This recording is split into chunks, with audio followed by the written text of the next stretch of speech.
Ahoj, vítam vás u nového videa. Mám som nové exotické ovocie. Salak. Počkajte, idem ho otvoriť a urobím si ochutnávku. Pretože už som to vybral. Je to strašne mäkké. Smrdí to, takže no neviem. Keby náhodou, ja viem, že som točil posledné video, ale toto video som sa rozhodol, že budem každú nedeľu vydávať nové video, takže ja neviem, ako to mám to šúpať.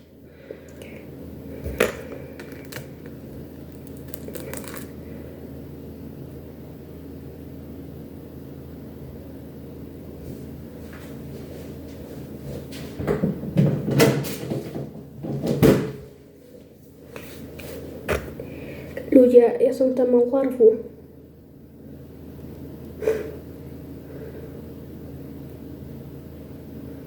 Ja už sa druhé nejdem otvárať.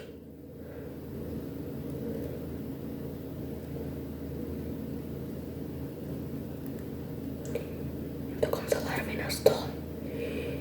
Pozrite, počkajte. Počkajte sekundu. Počkajte. Dobre, takže teraz skúšame otvoriť druhý salák. Je síce čerstvý, ale ja nechcem jesť larvy. Tak toto, ne. To stalo 3 € dačo. To stalo 3,30 asi.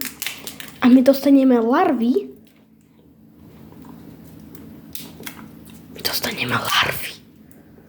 To je celá snité asi, nie? Ja neviem, ja sa idem pozrieť na Google. Pani sa daj to tu, poďme to ani naspäť bločiť.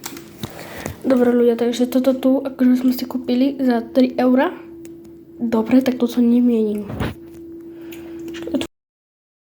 Dobre, takže ľudia, ja som si myslela, že budem mať na YouTube nové video ochutnávka salaku. Ale vidno to tak, že budem mať teraz na YouTube iba video, ako som skoro zjedol larvy, lebo vážne, ja som si myslel, že ja som vôbec nevedel, že tam budú také larvy, alebo proste také. Ja to otvorím a tam normálne boli všade larvy, tak som si povedala, že ja toto nejdem jesť. Takže stále si dávajte pozor, čo kupujete. Takže, lebo ja som ovocie, čo akože, no chápete, čo robím ochutnávky, tak som stále kupoval od tejto firmy a dobre. Asi to bolo dlho asi na regáloch, lebo toto dobre.